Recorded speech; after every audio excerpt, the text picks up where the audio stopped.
This guy wanted to commit a double suicide with his lover, Sakchan, by planning to jump into the river. As they look at the river, Sakchan grabbed the guy's hand and tied their hands together with a red thread, saying, "We'll be together forever." Unfortunately for them, before they could commit suicide, a truck came out of nowhere and killed them both. Later, the guy woke up in a church. He didn't know where he was. As he looked around, he thought this must be the world we go to after we die. Then, a voice came out of nowhere and said this was not the world after death. The voice belonged to Annette, who introduced herself as a guide for those who arrive in this world. She told him he wasn't dead. Instead, he had been chosen and transported to a world shrouded in darkness called Zauberberg, so he could become a hero and bring light to it. When the guy hears this, he laughs and immediately drinks the poison. Annette is shocked when she sees this, so she uses her detoxify skill to heal him. The guy tells her that she doesn't need to do that because he just wants to die. This makes Annette angry. She wants him to become a hero and fulfill his great mission of saving the world. The guy doesn't care and keeps eating the poison, which confuses Annette. She tells him he shouldn't do that since he was chosen by this world. Hearing this, the guy then gets up and asks, "Who asked to be chosen?" Annette then asks him if he wasn't visited by a truck. It turns out that the truck was the selection truck from the other world,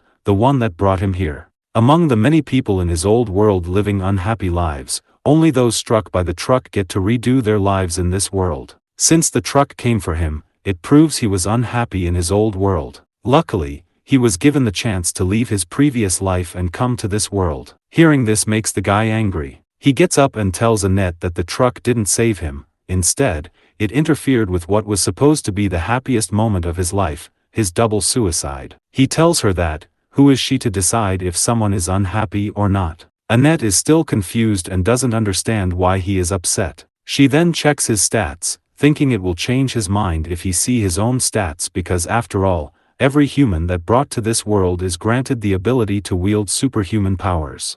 Little did she know, as soon as she opened his stats, she can't even believe her eyes since all she can see is, he only has 1 HP, 1 attack, 1 defend and 0 MP and has no skill. As the guy about to leave the church, Annette stops him, saying he were right. He must have been brought to this world by mistake since he doesn't have any fighting skill or ability to survive in this world. He is not fit to live here. Hearing this, the guy smile and tell her, that sounds like his life. He is branded a failure no matter what world he lives in. Hearing this make Annette sad since she can't do anything to help him. She then try to stop him from leaving because in his current state, he is too weak. He would be killed by monsters the moment he stepped outside. The guy doesn't care about that and tell her, not to worry about him because he wants to die anyway. This, make Annette realize that he is different from other. It turns out that Annette was once proud to guide Otherworlder.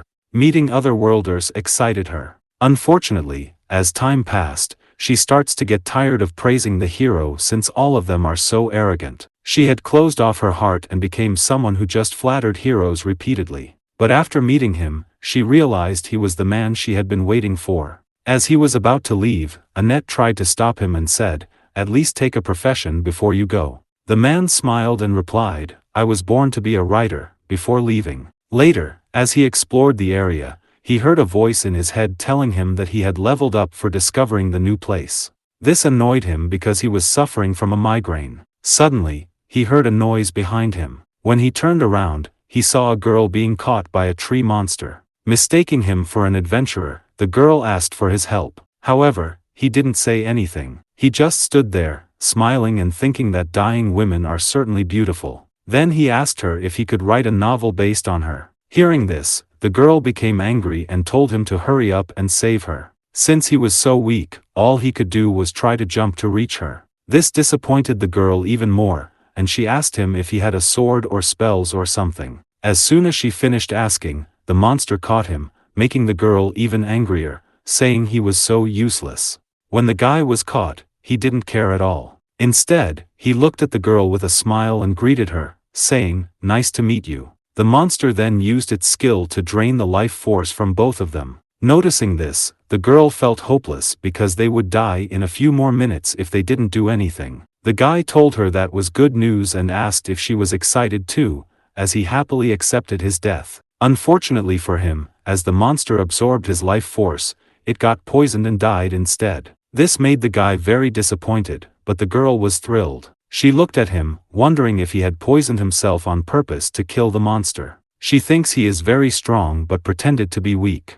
Meanwhile the man is feeling depressed, thinking this always happens to him. He wished for death, but he keeps surviving. So far, he's tried to end his life 5 times, and it has never worked out. Seeing how down he is, the girl wants to help him because he saved her life. She reaches out her hand and asks for his name, but he doesn't tell her and want her to just call him Sensei. As she grabs his hand, Sensei notices a red thread in it, reminding him of Sak-chan, the girl who was also hit by the truck. Thinking that she might have come to this world too, Sensei suddenly feels motivated and finds a reason to live. He wants to find Sak-chan and then commit double suicide together again. Later, Sensei goes back to meet Annette and ask about Sak-chan. Seeing him visit her again makes Annette really happy. But her happiness fades as soon as she notices another girl standing next to him. Sensei then tells Annette that he has a question for her, which makes her feel excited, thinking she can finally be useful to him.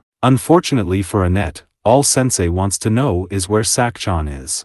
This shocks Annette as she thinks to herself, another girl?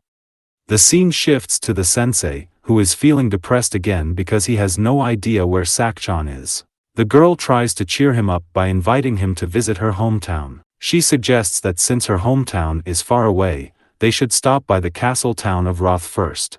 As she reaches for his hand, Annette, who seems jealous, stops her. Annette then tells the girl it's improper to hold a man's hand in public. The girl gets angry and asks Annette why she even came with them. Annette blushes and says nothing, which prompts the girl to tease her, asking if she's in love with Sensei. Embarrassed, Annette tells the girl that her intentions are not impure. As a clergy member, she feels responsible for protecting this weak otherworlder. When the girl hears the word otherworlder, she's shocked and remarks that it's no wonder Sensei is so strong. Annette, confused, calls the girl a liar, insisting that Sensei isn't strong, which is why she has to stay with him to protect him. The girl angrily responds that Sensei managed to kill a death tree with a single attack and saved her life. This makes Annette even more jealous, thinking to herself that they must have grown close already. While they are arguing, Sensei looks around and finds a coffin. As he lies down on it, he tells them to wake him once they arrive in town. Seeing this, they both are amazed that Sensei can sleep on a coffin, but he responds that it's actually a very comfortable bed. He then says goodnight to Annette and calls the girl Tama, which makes her angry since that's not her name. Noticing the girl's frustration, Annette laughs saying, "He called me by the right name." After that, Annette grabs the robe and tries her best to pull the coffin. If you've made it this far, please consider liking and subscribing for more videos like this. Thanks.